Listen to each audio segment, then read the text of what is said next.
నమస్తే సివిఆర్ ఓం ప్రేక్షకులకు నమస్కారం.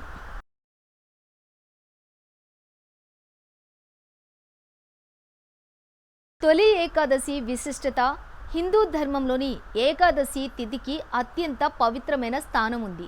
ప్రతి నెలలో శుక్లపక్షం కృష్ణపక్షంలో కలిపి 2 ఏకాదశులు వస్తాయి. వీటిలో ఆషాఢమాసం శుక్లపక్షంలో వచ్చే ఏకాదశిని తొలి ఏకాదశి, శయన ఏకాదశి, దేవశయని ఏకాదశి, హరిశయన ఏకాదశి అనే పేర్లతో పిలుస్తారు. తెలుగు ప్రజల ఆధ్యాత్మిక సాంస్కృతిక జీవనంలో తొలి ఏకాదశికి ప్రత్యేక ప్రాధాన్యం ఉంది. ఈ రోజు నుంచి పండుగల పరంపర ప్రారంభమవుతుందని ప్రజల విశ్వాసం. అందువల్లనే దీనికి తొలి ఏకాదశి అనే పేరు వచ్చిందని చెబుతారు. భక్తి, ఉపవాసం, జాగరణ, ధ్యానం, దానం, ఇంద్రియ నియంత్రణ వంటి ఆధ్యాత్మిక సాధనకు ఈ పర్వదినం ప్రతీకగా నిలుస్తుంది. శ్రీ మహావిష్ణువు యోగనిద్ర. పురాణ విశ్వాసాల ప్రకారం తొలి ఏకాదశి రోజున శ్రీ మహావిష్ణువు క్షీరసాగరంలో ఆదిశేషునిపై యోగనిద్రలోకి ప్రవేశిస్తాడు. కార్తీక మాసం శుక్లపక్షం ఏకాదశి రోజున తిరిగి మేల్కొంటాడని భక్తులు నమ్ముతారు. ఆ రోజును ఉత్సాన ఏకాదశి లేదా ప్రబోధిని ఏకాదశి అని పిలుస్తారు. అయితే యోగనిద్ర అంటే సాధారణ నిద్ర కాదు. బాహ్య కార్యకలాపాల నుంచి మనస్సును ఉపసంహరించుకొని అంతర్ముఖంగా మారే దివ్యస్థితి. భగవంతుడు యోగనిద్రలోకి ప్రవేశిస్తాడనే భావనలో గొప్ప ఆధ్యాత్మిక సందేశం దాగి ఉంది. మనిషి నిత్యం భౌతిక అవసరాలు, కోరికలు, బాధ్యతలతో పరుగులు తీస్తూ ఉంటాడు. కనీసం కొంతకాలమైనా బాహ్య ప్రపంచం నుంచి దృష్టిని మరల్చి తన అంతరంగాన్ని పరిశీలించుకోవాలని తొలి ఏకాదశి సూచిస్తుంది. చాతుర్మాస్య ప్రారంభం. తొలి ఏకాదశితో చాతుర్మాస్య దీక్ష ప్రారంభమవుతుంది. ఆషాఢ శుక్ల ఏకాదశి నుంచి కార్తీక శుక్ల ఏకాదశి వరకు ఉండే 4 నెలలను చాతుర్మాస్య కాలంగా పరిగణిస్తారు. వర్షాకాలంలో ప్రయాణాలు చేయటం కష్టంగా ఉండటం వల్ల పూర్వకాలంలో సన్యాసులు, యాతులు ఒకే ప్రాంతంలో నివసించేవారు. అక్కడే ప్రజలకు ధర్మబోధ చేస్తూ వేద పారాయణాలు, ప్రవచనాలు, భజనలు, ధ్యాన కార్యక్రమాలు నిర్వహించేవారు. ఈ సాంప్రదాయమే క్రమంగా చాతుర్మాస్య దీక్షగా మారిందని చెబుతారు. చాతుర్మాస్య సమయంలోని సాధకులు కొన్ని ఆహార నియమాలు పాటిస్తారు. జపం, ధ్యానం, పారాయణం, మౌనం, దానం, సేవ వంటి కార్యక్రమాలకు ప్రాధాన్యమిస్తారు. కోపం, అసూయ, ద్వేషం, అహంకారం వంటి దుర్గుణాలను విడిచిపెట్టేందుకు ప్రయత్నిస్తారు.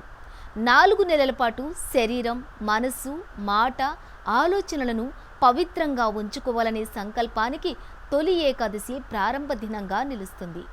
ఏకాదశి ఉపవాసం. ఏకాదశి అనగానే ముందుగా గుర్తుకు వచ్చేది ఉపవాసం.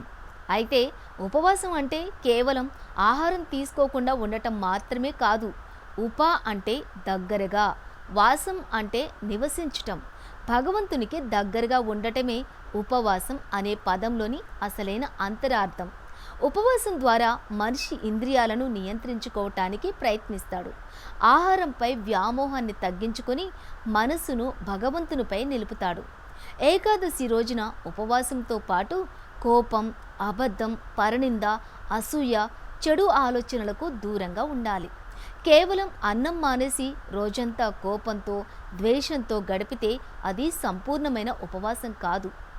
ఆహార నియంత్రణతో పాటుగా మనోనిగ్రహం, వాక్స్యామ్యమనం, భగవన్నామస్మరణ ఉండాలి. ఆరోగ్యవంతులు తమ శక్తి మేరకు ఉపవాసం పాటించవచ్చు. పండ్లు, పాలు లేదా సాత్విక ఆహారం తీసుకుంటూ కూడా వ్రతాన్ని ఆచరించవచ్చు.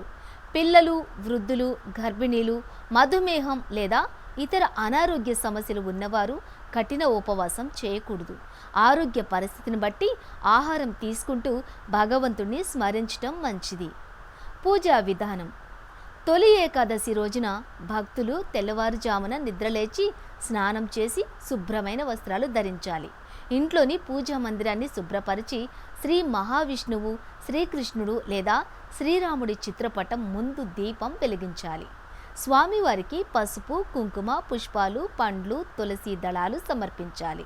విష్ణు సహస్రనామం, శ్రీమన్నారాయణ అష్టోత్తర శతనామావళి, భగవద్గీత, శ్రీమద్భాగవతం వంటి పవిత్ర గ్రంథాలను పారాయణం చేయవచ్చు.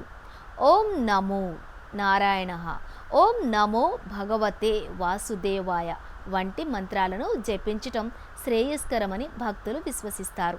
ఏకాదశి రాత్రి భజనలు, హరినామ సంకీర్తన, ధ్యానం, పురాణ పఠనం చేస్తూ జాగరణ చేయటం సాంప్రదాయం.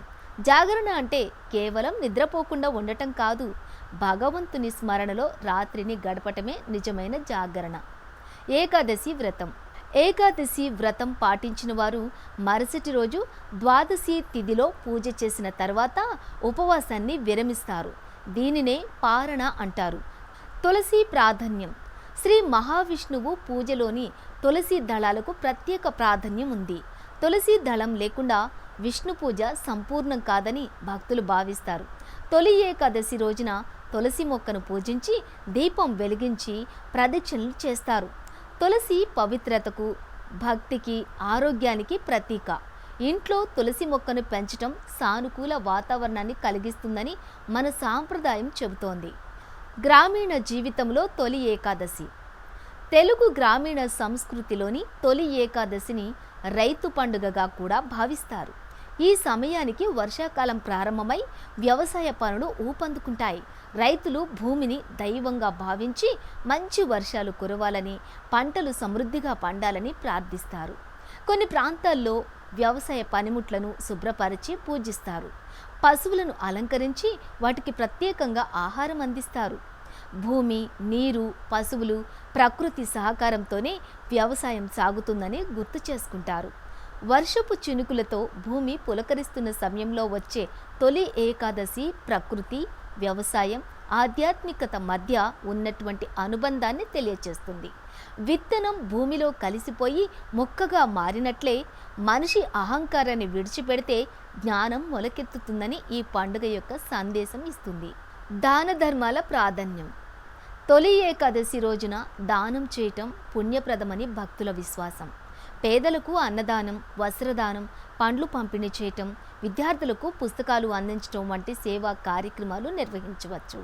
దానం అంటే కేవలం ధనం ఇవ్వటం మాత్రమే కాదు, ఆకలితో ఉన్నవారికి ఆహారం పెట్టటం, బాధలో ఉన్నవారికి ధైర్యం చెప్పటం, అనారోగ్యంతో ఉన్నవారికి సహాయం చేయటం, వృద్ధులను ఆదుకోవటం కూడా సేవలో భాగమే. గుడిలో దీపం వెలిగించడం ఎంత పవిత్రమో, కష్టాల్లో ఉన్న ఒకరి జీవితంలో ఆశాదీపం వెలిగించడం కూడా అంతే పవిత్రం. ఆరోగ్యకరమైన దృష్టికోణం. మన పూర్వీకులు పండుగలను ఆధ్యాత్మికతతో పాటుగా ప్రకృతి, ఆరోగ్య నియమాలతో అనుసంధానించారు. తొలి ఏకాదశి వర్షాకాల ప్రారంభంలో వస్తుంది. ఈ కాలంలో వాతావరణ మార్పుల వల్ల జీర్ణశక్తిలో మార్పులు రావచ్చు. అందువల్ల తేలికైన సాత్వికమైన ఆహారం తీసుకోవటం, అధికంగా తినకుండా నియంత్రణ పాటించడం ఆరోగ్యానికి మేలు చేయవచ్చు. అయితే ఉపవాసాన్ని వైద్య చికిత్సకు ప్రత్యామ్నాయంగా భావించకూడదు. ఆరోగ్య సమస్యలు ఉన్నవారు వైద్యుల సూచనలను పాటించాలి. తొలి ఏకాదశి సందేశం. తొలి ఏకాదశి కేవలం పూజలు, ఉపవాసాలు చేసే పండుగ కాదు, మన జీవన విధానాన్ని పరిశీలించుకునే ఆధ్యాత్మిక సందర్భం. తొలి ఏకాదశి సందేశం. తొలి ఏకాదశి కేవలం పూజలు, ఉపవాసాలు చేసే పండుగ కాదు, మన జీవన విధానాన్ని పరిశీలించుకునే ఆధ్యాత్మిక సందర్భం. మన శరీరానికి విశ్రాంతి అవసరమైనట్లే కోరికలకు కూడా విరామం అవసరం. ఆహారాన్ని మాత్రమే తగ్గించటం కాదు, అహంకారాన్ని తగ్గించాలి. మౌనంగా ఉండటం మాత్రమే కాదు, మనసులోని ద్వేషాన్ని తొలగించాలి. దీపం వెలిగించడం మాత్రమే కాదు, మనలోని జ్ఞానాన్ని మేల్కొలపాలి. భగవంతుడు యోగ నిద్రలోకి ప్రవేశించే రోజున భక్తుడు ఆధ్యాత్మికంగా మేల్కొనాలి. చెడు అలవాట్లను విడిచిపెట్టి మంచి సంకల్పాలకు శ్రీకారం చుట్టాలి. కోపాన్ని తగ్గించి దయను పెంచుకోవాలి. స్వార్థాన్ని విడిచి స్వేవాభావాన్ని అలవర్చుకోవాలి. తొలి ఏకాదశి భక్తికి, నియమానికి, ఆత్మ పరిశీలనకు ప్రతీక. ఇది చాతుర్మాస్య సాధనకు ప్రారంభం. శ్రీ మహావిష్ణువు యోగ నిద్రను స్మరించుకుంటూ మనసును ప్రశాంతంగా ఉంచుకోవాలని సూచించే పవిత్ర పర్వదినం.